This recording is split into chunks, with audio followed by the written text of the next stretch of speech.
প্রথম দিন কিছু কিছু দলের বা কিছু কিছু প্রার্থী আচরণবিধি লঙ্ঘন করলেও দেখা যাচ্ছে আজকে প্রশাসন কাজ করছে তাদেরকে আবার সব গুছায় নিতে। প্রশাসনের পক্ষ থেকে দেখছি নিরপেক্ষতা ভাব রয়েছে, আশা করি সামনেও আরও থাকবে। 9 তারিখ পর্যন্ত তারা নিজেদের স্থানটা শক্ত করে ধরে রাখতে সক্ষম হবেন। আর আমি বলবো যে ভালোই লাগছে। ডাকসুর দ্বিতীয় দিন হিসেবে প্রচারণা সকলে শুরু করেছে পুরো দমে, সবাই নিজেরা নিজেদের প্রার্থীকে প্রমোট করছে, তো ওভারঅল ভালো। জি। আর ডাকসুকে কেন্দ্র করে এখন পর্যন্ত কোনো সংকট অথবা ষড়যন্ত্রের আভাস কি আপনারা পাচ্ছেন কিনা?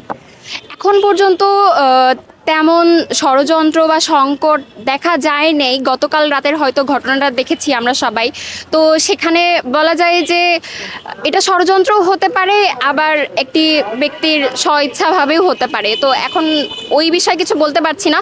দিন যত এগিয়ে আসবে তত আমরা বিষয়টি স্পষ্টভাবে দেখতে পাবো, আমাদের সকলের কাছে স্পষ্ট হবে আর কি। আপনার থেকে সাধারণ শিক্ষার্থীদের প্রতি আপনার জায়গা থেকে বার্তাটা কি থাকবে তাদের জন্য?